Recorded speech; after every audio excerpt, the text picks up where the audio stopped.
Oui, c'est un sujet qui est singulièrement extrêmement complexe, je pense, concernant la filière, celui de la diversification, puisque diversification, ça se décrète pas, ça se réfléchit, dans le cadre d'une feuille de route et par rapport à une stratégie de l'entreprise. Et donc, en particulier, je pense sur les sujets toujours detail parts, aérostructure, ça va être très difficile de se diversifier parce qu'on va parler de diversification donneur d'ordre, de diversification programme. Si on reste uniquement sur ces sujets, on va essayer d'aller sur d'autres marchés.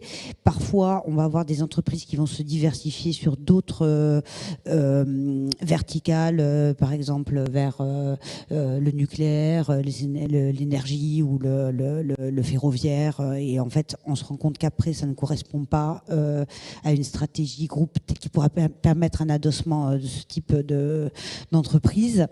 Diversification, oui, mais et en plus, cette diversification, parfois, alors on est là, diversifiez-vous, il faut aller chez Boeing, etc. Bon, en ce moment, ceux qui sont chez Boeing, justement, ça se passe pas forcément très bien. Et ça s'était déjà produit dans le passé. J'ai bien aimé ce que vous avez dit, parce que c'est pas la première crise, c'est pas la première fois où on voit effectivement un supplier qui va subir une défaillance majeure sur un de ses programmes ou par rapport à un donneur d'ordre qui va le mettre en danger.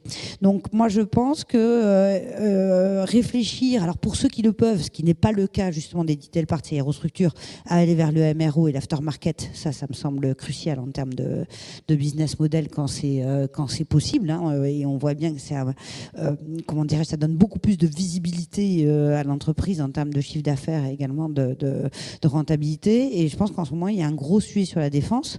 Et c'est important que les acteurs du financement, en commençant par les fonds d'investissement et également les banquiers, puissent réinvestir le domaine de la défense. À un certain moment, notamment au niveau des dispositifs européens, c'était pas permis. Donc dès qu'il y avait le mot défense, munitions, missiles ou choses comme ça, c'était carrément interdit dans certaines politiques d'investissement, ce qui n'est pas le cas chez BPI, qui au contraire en ce moment encourage ce type d'investissement.